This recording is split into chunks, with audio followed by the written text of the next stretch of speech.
Hey guys, welcome back to Andy's Dinosaur Reviews, and today we are going to take a look at the Mattel Jurassic World Bendy Biters figures. These have actually been out for quite a little while now. They've been kind of showing up at Ross stores. I just recently was able to acquire these thanks to my good buddy Andres, who hooked me up with this set of the 4 different figures in this line, and you can quite clearly see the different ones that we have would be a Stegosaurus, the Velociraptor, the Tyrannosaurus Rex, and a Dilophosaurus. It's amazing how we keep getting Dilophosaurus, yet Dilophosaurus hasn't actually appeared, in at least a decent role in a Jurassic film in quite a long time. Shows the popularity of the dinosaur, yet for some reason the people that keep making the films don't understand that there is a major popularity with that dinosaur and refuse to include it. Hopefully it'll be in Dominion, but it's been quite a while since we've actually seen that species. But again, the figures are pretty fun. They're nothing amazing or as awesome as what you usually get from the main Mattel Jurassic World line, but they're obviously not meant to be. They're just meant to be kind of fun, goofy, bendable figures. So, similar to the Snap Squad, where they're just goofy figures with a snapping feature, these are goofy figures with a bendy feature. But the actual box art and everything looks pretty much like your standard Jurassic World box art, and then if we turn it around, it basically just gives us, again, the images here of the same dinosaurs that are in the front with the species titles right there. So let's pop these out of the box and take a look at them. And here are our different figures. We've got the Stegosaurus, the Velociraptor. We also have the T-Rex over here and the Dilophosaurus. And I will say I'm actually pretty impressed with the fact that they stand. Obviously, I expected the Stegosaurus to stand, but the bipedal figures I wasn't so sure on. But they seem to actually balance out pretty well, which is, pretty impressive. It's something that I personally didn't expect, but again, I guess they do have pretty big, bulky looking feet, the trademark Mattel feet. So that was something that was inevitably going to save them probably from falling over, but I'm not sure why. I just really didn't expect that. Kind of surprised me. But the figures are actually decently done. Like, they're obviously very exaggerated to give them that goofy look. They, at the same time, do sport some pretty nice detail for what they are. And it's amazing how Mattel, even when making goofy figures like this, still managed to cram a lot of nice detail into their figures. It's that kind of attitude toward their products that always impresses me when it comes to Mattel, because even when they're creating something that doesn't need that kind of detail, they still give you that kind of detail to give you a great product, whereas, companies in the past like Hasbro didn't do that. Like, they just basically didn't care at all when it came to goofy figures. They would just give you a goofy figure and call it a day, but like, you can really see how highly detailed, like, the fine detail is on these Mattel Bendy Biters. So let's go ahead, jump straight to a closer look at all 4 of these right now. So we will start with the only quadrupedal figure in this set, and that would be the Stegosaurus. You can see that as far as like the scale detail, it looks pretty nice here on the face. You have a really nice variation of green for the majority of the figure, but you also see some gray that kind of borders around the eye. You have an eye painted with a yellow, given a black pupil, and also gray for the beak. You can see the nostrils right there. And the detail looks pretty good everywhere, honestly. Throughout the figure, you can see as we run down the course of the back in between those plates, you can pick up on the really nice skin texture and skin detail. And you can see that that's still the same case for pretty much the majority of the figure. I love how goofy and super skinny the neck is right there. Looks really, really ridiculous. But as you move back into the body, again, you can see even like some structure to the body. The rib cage is actually present right there in the stomach region. Slightly, it's not showing super visibly, but it's definitely there. You can see that the scale detail looks pretty big and pretty vibrant throughout the course of the upper part of the figure, but then as you lead down into the really goofy looking legs, you can see that the scale detail becomes a little bit more fine. There is some muscle definition displayed in the legs of the dinosaur as well, and you can see the nails are painted very kind of sloppily, but they are painted. They're just given a kind of like a tannish type of a color and really heavily applied, like, well, nothing on the underside, which is weird, but the upper side, you could see that the nails weren't specifically painted each one individually. They just kind of like brushed paint over the nails and then called it a day. So that paintwork is a little sloppy, but we also have some like reddish brown or like really dark red spots showing up here in the legs of the Stegosaurus. You can see that the detailing there in the plate is okay. The plates, looks all right. There's nothing amazing, but it definitely does sport some detail. And same deal as we move out the exceptionally long tail of the Stegosaurus. You can see that the actual scale detail and stuff still looks pretty good. As you move out into the Thagomizers sport the same coloration that we saw there on the nails, and they're all bent. Like, I don't know if you can actually bend the Thagomizers too or not. No, it seems like they just go back into place. The underside sports some decent detail, but nothing amazing. And of course, the opposing side is going to look pretty much exactly the same. There's no real big difference between the two sides. And of course, the gimmick of these figures is that they're super bendable, and you can see that we can absolutely bend the dinosaur in all kinds of positions. We've now got the Stegosaurus attempting to fly, so he looks super silly. We can bend the head down, but actually straight away I can notice that the rubber here is actually kind of ripping right here. So maybe not the best idea to bend it down that way. So even though the gimmick is to bend them, you can even see it stretching here. I don't know how good that's going to continue to work. I don't see it happening here on the underside too much, a little bit. Even actually right here in the legs, you could see that bending there too and stretching. So the bending gimmick of these figures may not be the best in the world. You can see it actually kind of wearing through here as well. So even though that's what they're supposed to do, and they do bend, like the tail looks good though. I don't see it happening at all with the tail. But they do look good when they bend, and they are absolutely flexible. I feel like if you were to do that repeatedly, it's eventually going to wear the figure down, and it's going to probably break and destroy the material that the figure is made out of. Now, I could be wrong, who knows, but just looking at that visible sign of wear already in those joints after only bending it once is very concerning. Then we have ourselves the Dilophosaurus, and the Dilophosaurus has a really nicely detailed head. Like, look at the scale detail. That's much nicer than what we saw in the Stegosaurus. You have an orange eye with a black pupil. The eye looks like he's just generally angry, very mischievous, goofy looking Dilophosaurus. We have a variation of red up here for the crest of our Dilophosaurus. We also have a frill. The frill is actually really nicely detailed. Look at that. Has some beautiful detailing in that area. And we have some red stripes that kind of run the course of the frill to give it a little bit of flashiness, sort of kind of similar to the Jurassic Park version. The teeth in the mouth are all sculpted for what seems like mostly individually, and they're kind of painted a little bit sloppily, but not too bad. They're not great. They're not as nice as what we usually see from Mattel, but they're by no means terrible. The head looks really nice over here from this side as well. See if we can open the mouth. So we can open the mouth and see that there is a tongue in there and stuff. Not really too textured, but there is a tongue. No paint on the upper side of the mouth, but there is some nice detail. It's not like it has an actual articulated jaw. It's just another instance of it bending and flexing with the, bendable material that we have for our Dilophosaurus. And then as you move back into the body, you can see that we actually have some nice muscle definition, not only in the arms and legs, but you can even kind of make out musculature in the back of the Dilophosaurus. You also have another little area of like some red shading that runs over the back and down into the upper part of the shoulders and upper parts of the thighs and stuff. So there's some alternate color variation. The skin texture and everything actually looks really good as you move down the course of the body. You can pick out body parts like the kneecap. You also have the elbow present. The fingers of the hand actually look really nice. Unfortunately, no paint on the nails of the hand, but we have paint on the feet. Weird that they would paint the nails of the feet of all of these figures, but they don't do that for their mainline figures. Make sense of that one, I can't. But you can see that these scoots down the course of the toes, although obviously the feet are super enlarged, they look pretty good. We actually do have dew claws on the figure, which again is really quite surprising. And then we have our super long tail. They kind of end in, like, all of them end in almost like this spear-like position where like just kind of arcs and then heads out. It's weird, but really nice looking again for what it is, a goofy figure. And of course you can articulate the tail. I think maybe this is the point where the wire ends and then there's no wire here, because you can see I can't bend that. It goes right back. So maybe that's what this little area right here is, that divot. But the tail does articulate nicely, and the legs also do, bend and articulate. I'm not noticing any visible area. Oh, there we go. See, as soon as we start pulling it open, now you can see the joint right there, how it's kind of looking like it's worn down already. That was one of the things I was really worried about with the Titanoboa from Rebor. One of the reasons why I don't articulate it too much is because I was always concerned with that. Same deal with like dinosaurs, like Rebor, when they release their dinosaurs with the wire in the tail. I usually don't bend them too much, and that's one thing. Like, you have the wire in the tail of the Amber Collection figures. I don't ever notice that happening, but I do see it happening with this one, although I don't really see it too much with the tail.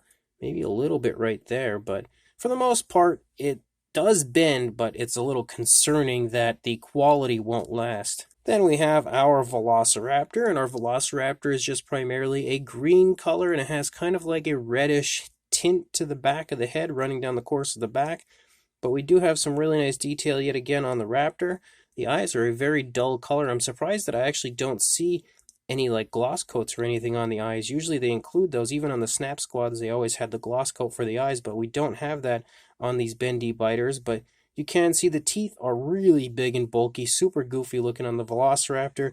Obviously, they're meant to be. The teeth on the lower jaw all seem to be sculpted individually. The teeth on the upper jaw, some are sculpted individually, but there is quite a big clump of them that are not. They're all just kind of sculpted together.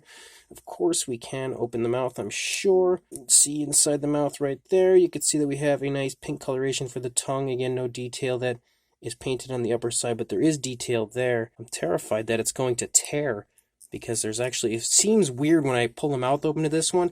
I almost had like a click that happened, and it felt like it was actually going to pull apart. Maybe I'm just overlooking it, I'm not too sure, but you can see that the actual skin texture and stuff here in the face looks pretty good. We have some nice detailing. The nostrils are sculpted out there at the tip of the snout. The eye, again, is painted with a very dark, kind of a yellowish brown with a black pupil.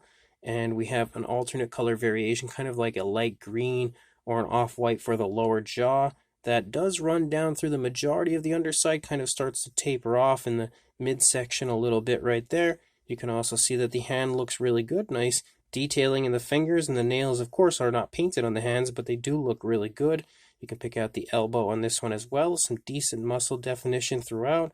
And you also kind of see a different style of sculpt to the back of the raptor here with a lot of creasing. You can see that running down the back of the neck. Very large scaling on the top of the head of the raptor. But you can also see it running down the back of the neck and down into the spinal column here of the raptor as well. The sickle claw, the nails and everything here of the feet all look really nice. We do have a dew claw, of course. They never paint that for some reason. I don't know why. Mattel really hates the dew claw. But you can see again that we have that really long, super curly tail. I'm really starting to think that that's just where the wire ends, and that's the weird kind of abrupt change in positioning for the tail.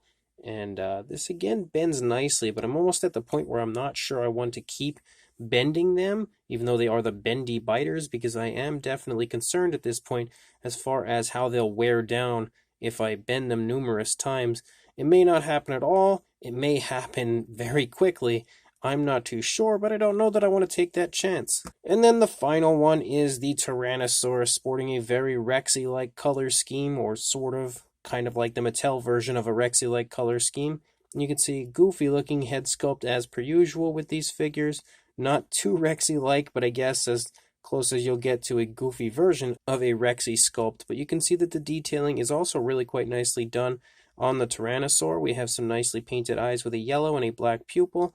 Same deal over here. And the teeth, not so nicely painted. You can see that some of the teeth don't even have paint on the upper parts at all. And then they start like halfway through. And they do look better over here, but the paint just seems to be thick, a little too thick applied to the teeth. They are at least sculpted individually, or at least it seems that way for the majority of the teeth on this side. Boy, that jaw does not want to open on the Rex at all. It really doesn't want to open. But you can see the tongue in there, sort of. It's definitely in there. It's kind of painted with like a maroonish type of a color, I think, or a dark pink. Yeah, you can kind of see it in there. Not too flexible would be the mouth of the Rex. I think he's the one that's probably the hardest to open out of all of them.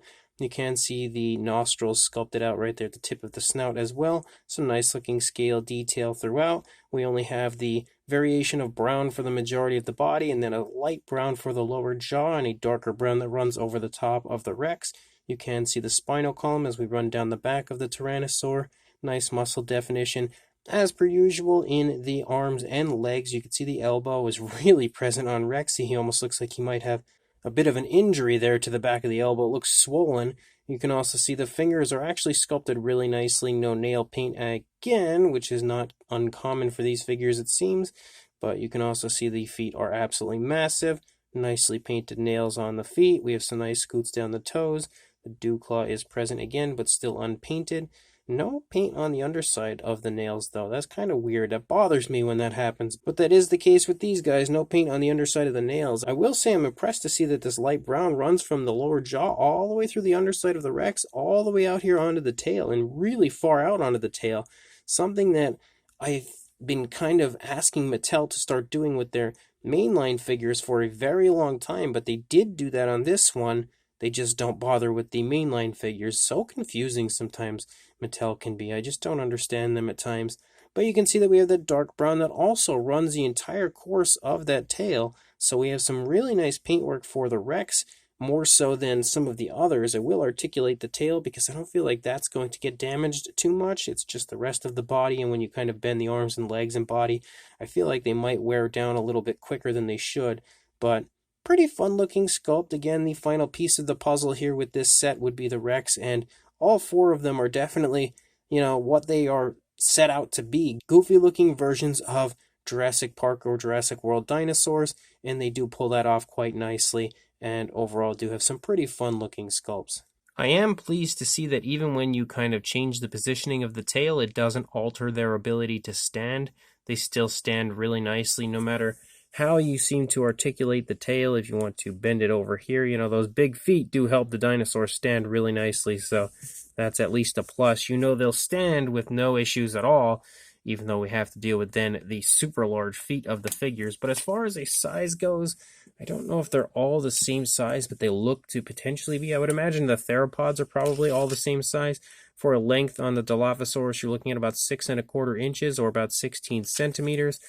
And then if we take a look at the length of the Stegosaurus, it is, I would say probably right about the same deal or very close, maybe about 15½ centimeters or a little over 6 inches for the Stegosaurus. So they're roughly all about the same size. The highest currently seems to be the Dilophosaurus. You're looking at about 2¼ inches or about 5½, closing in on 6 centimeters for a height.